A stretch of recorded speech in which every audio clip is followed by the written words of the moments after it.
మరుసటి రోజు ఉదయమే ప్రసాద్ చెరువు దగ్గర చేపలు పట్టగానే సుజాత వాటిని బుట్టలోకి పెట్టి బజారుకి తీసుకువెళ్లి అమ్మడం మొదలుపెట్టింది.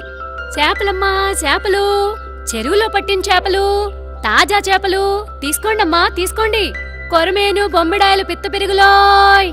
సుజాత ఇలా చేపలు అమ్మడం చూసి ఊళ్ళో వాళ్ళందరూ చాలా సంతోషించేవారు. ఎందుకంటే బజారుకు వెళ్లి కొనుక్కోవాల్సిన అవసరం లేకుండానే తాజాగా ఇంకా చవకైన చేపలు ఇంటికి తెచ్చిస్తుందిగా. అందుకు చూస్తూ చూస్తూ బుట్టలో ఉన్న చేపలన్నీ అమ్మేసింది సుజాత.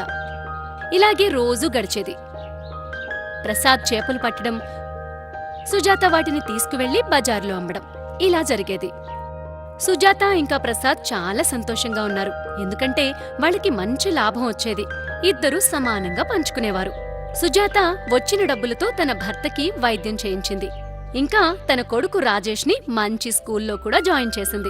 అలా కొన్ని నెలలు గడిచాక ఊరిలోకి చేపలు అమ్మడానికని బయలుదేరిన సుజాతకి దారిలో వెళ్తూ వెళ్తూ ఒక ఆలోచన తట్టింది.